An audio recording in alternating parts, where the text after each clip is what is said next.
Я благодарю тебя за все, что ты мне дал. Будь то хорошее или плохое. Потому что плохое давало мне урок, а хорошее я его запомнил. Альхамдулилlah.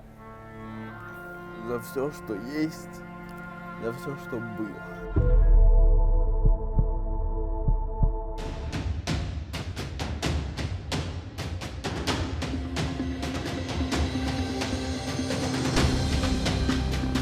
Я нормальный, обычный человек, пытающийся жить, но жизнь мне всячески приносит каких-то сюрпризов. Сюрпризы могут быть как и хорошими, так и сюрпризами. Несмотря на это, я не отчаиваюсь, я иду дальше. Первый сюрприз, безусловно, был для меня неприятным. Я Асуханов Мухаммад Амин. Я родился с ДЦП. Это первый сюрприз от жизни для меня, так сказать. И по сей день живу с этим диагнозом. Мое детство, оно прошло дома, скажем так. Я сидел постоянно в одной комнате, либо ездил по больницам. Никуда выходить, погулять, как обычный ребенок, я не мог. Но, безусловно, мама со мной выходила на улицу так-то я дышал свежим воздухом, но самостоятельно я этого делать не мог. Ну а второй сюрприз – это моя семья. То, как они ко мне отнеслись еще тогда, как им было сложно тогда. Я-то не понимал, я-то думал, что так и должно быть. Я имею в виду, когда мне там 2-3 года было. Ребенок же еще. А вот как было сложно моим родителям, моим сестрам, которые старше меня.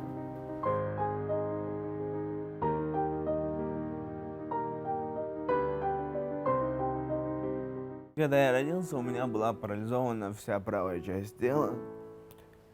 Но сейчас, альхамдулилlah, я хожу, иногда даже бегаю, вожу машину, учусь, живу, скажем, полноценной жизнью.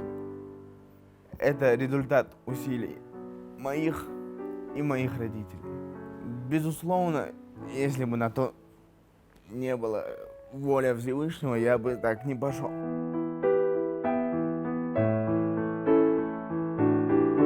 Когда ты маленький, ты ребенок, ты очень легко поддаешься внушению своих родителей по большей части.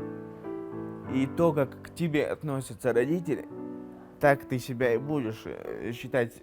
Если родители считают тебя больным, ты будешь считать себя больным. Я его от других детей никогда не отделяла. Я если его ругала, то и их ругала. Если их, то и его. Не было у него таких поблажек, как бы, мол, он больной. Но самое главное, знаете что? Я не чувствовал себя в чем-то ущемленным. И как будто меня чего-то лишили. Нет, такого не было. Когда куда-то мы ходили, на улице гуляли, и все же смотрели, а он мне однажды говорит: мама, это что, это люди больные? Чего они на меня так смотрят? Моя мать лучший человек на этой планете. Столько терпения, как у нее, я считаю, нет ни у кого. Это она поставила меня на ноги, вот мое мнение. Она внушила мне то, что я смогу сделать все, что захочу, если я этого действительно захочу. И вот где я сейчас нахожусь? Все потому, что я этого хочу. И потому, что мама мне так сказала. У меня довольно-таки большая семья. У меня 2 сестры старших и 2 брата младше меня. Оба брата и обе сестры меня очень сильно поддерживают во всем, что бы я ни начинал. Когда мама куда-то уезжает, смотрим, наблюдаем за ним. Всегда молимся за него, чтобы все было хорошо. Что бы я ни делал, куда бы я ни шел, они всегда рядом. И даже, может быть, сейчас где-то тут гуляют, просто не дают мне знать, что они тут. С первого месяца рождения мы его лечили медикаментозное, народное лечение, что только не делали. и физкультурой занимались. Изменений тогда не было. Ну, как-то в Китай попали. Было лечение иглоукалывания. Вкупе с иглоукалыванием были физические упражнения. Когда я говорю иглоукалывание, люди думают, что я весь был утыкан иглами. Сидел как ежик. Нет, такого не было. В иглах была только голова. Потому что вся моя проблема, она кроется вот здесь, у меня в голове. И благодаря тем китайским врачам, точнее врачу, ему было на тот момент 78 лет, если я не ошибаюсь. Именно лечение, которое он проводил, мне очень сильно помогло. В момент, когда я встал самостоятельно с кресла и сделал свои первые шаги, это было в городе Харбин. С нами была переводчица, китаянка, но жила она в России. Вот. Мама сидела дома, мы с Настей решили погулять, выйти. Я тогда еще, скажем так, ходил с этой громоздкой штукой, ходунком. Ее таскать надо было, еще 3 человека с собой носить, честно. Вот я решил погулять, вышел с Настей. Мы там сели на скамейку, и я говорю, вот, Настя, давай я попробую тут пройтись. Ты меня, главное, не отпускай, а то я упаду. Она согласилась, мы встали. Я начал опираться на ходунок этот. Встал такой и говорю, Настя, держи. Отпустил ходунок. И я не упал. Я не упал. Обычно я падал в первые 2 секунды. Тогда я стоял. Вот это было для меня действительно очень большим прорывом. Я понял, что еще чуть-чуть, и у меня все получится. Я стою без ходунка. Я могу в любой момент упасть, мне страшно, но я поднимаю левую ногу и протягиваю ее вперед. Делаю шаг, затем поднимаю правую ногу и чуть не ползком довожу ее до уровня левой. И я сделал свой первый шаг самостоятельный. Тогда я более-менее мог еще, опираясь на ходунок, ходить. Но это был мой первый шаг. И вот тогда, я говорю, я был очень счастлив. То, к чему я шел. Пускай не 9 лет своей жизни, но последний год точно. Шел к этому моменту. Я радостный этим событием. А Настя тоже там кричит от счастья. Зашли оба в дом обратно с ходунками. Поднялись на 11-й этаж. Я захожу в комнату, где сидит мама. И мама плачет, сидит. Она в окно смотрела, оказывается. Плакала, то смеялась там. Я очень ждала этого результата. Очень ждала. Я знала, что Аллах поможет. Врачи мне уже тогда в Китае сказали, что все, Мухаммад, дальше все зависит только от тебя. Мы сделали все, что в наших силах. Теперь остальная часть работы за тобой. Вот с того момента я начал увлекаться учебой. Я когда ехал в Китай, был в 3 классе. Весь 4 класс я пропустил в Китае. Я не учился. Когда я вернулся домой, я тут же устроился опять-таки в школу. Одна учительница Зулихан Алиевна. Она меня натаскала. Я уже мог уходить уже, скажем так, вместе с этими ребятами. Я знал, если не больше, то точно не меньше. Когда я закончил 4 класс, открылась наша школа, центр дистанционного образования. У них был тест такой небольшой. Я прошел этот тест, прошел его на отлично. Так что даже тестирующие меня ребята подумали, что я не сам его прошел, и попросили перепройти его 3. Я его 3 прошел, и тогда меня приняли.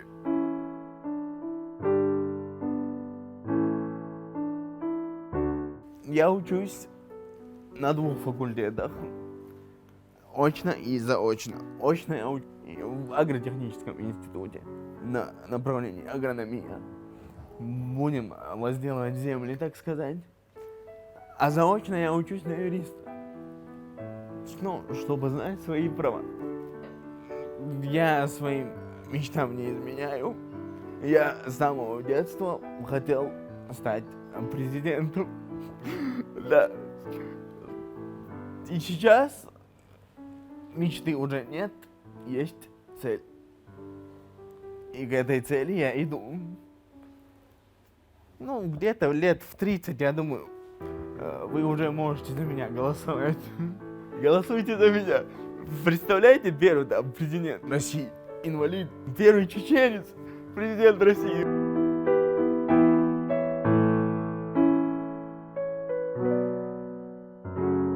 После буйных проливных дождей взбухшая горная река, рыча, несется она в сжатые тиски скал. А вырвавшийся на равнину разливается в раздольную ширь. Книги читать я в детстве вообще не любил. У меня болели глаза. Была такая отмазка, чтобы не читать книги. Сейчас я читаю книги. Эта книга «Седой Кавказ» Кантай Ибрагимов. Она мне понравилась тем, что тут рассказывается об эпохе, когда мои родители были еще молодыми и были моего возраста. Мне интересно, как они жили.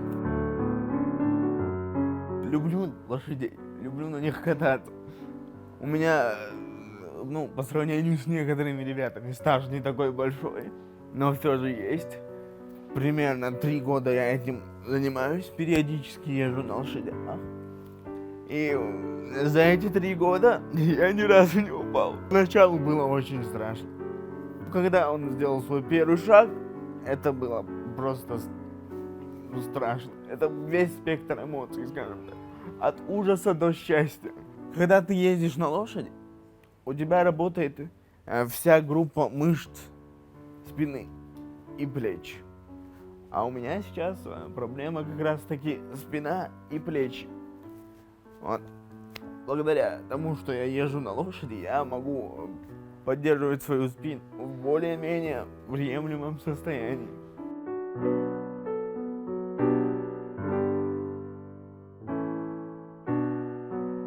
Я захотел водить машину, как и любой там пацан, лет в 15. Но в 15 лет думал, что эта цель недостижима. И когда мне исполнялось уже 18 лет, я говорю маме, вот, мам, было бы неплохо, если бы я мог водить машину. Мама такая говорит, а что в этом невозможного? Иди попробуй, мама говорит. Я хотела с ним пойти в автошколу, не пустил сам, он все делает сам. Нашел себе автошколу, начал там учиться, сдал экзамены, я получил свои права. Теперь мне кажется, что я единственный человек в Чеченской Республике, который боится всего и вся на дороге. Я езжу настолько медленно, насколько это возможно. Когда я выхожу из машины, люди идут такие мимо меня и такие через плечо оглядываются. Может, им показалось, а нет, им не показалось.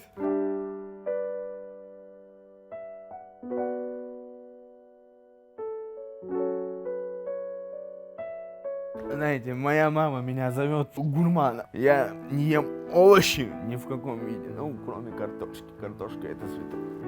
Я обычно заказываю гиро на тарелке. Вот. Там есть все, что я люблю. Там картошка, мясо, соус. Вот. Что еще нужно для счастья?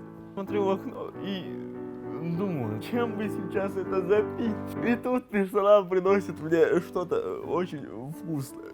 Безусловно, счастье, оно вот в таких вот простых вещах.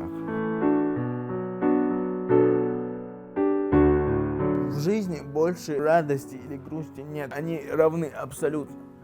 Потому что если будет больше счастья, человек не будет знать цену этому счастью. Если будет больше грусти, он не будет видеть смысл дальнейшей своей жизни. Поэтому все наравне. Грусть, мое личное мнение, в современном мире, в 21 веке, это роскошь, особенно для такого человека, как я. Потому что на грусть уходит гораздо больше времени, чем на счастье. Счастье ты там повеселился и на второй день забыл. А грусть из месяца в месяц длится. Надо сделать так, чтобы грусть была для тебя роскошью. Тому, кто отчаялся, я бы сказал так. Наша жизнь состоит из череды падений и взлетов. За каждым твоим падением последует взлет. Если я могу встать, хотя я этого не мог, это же чудо. Ждите такого же чуда.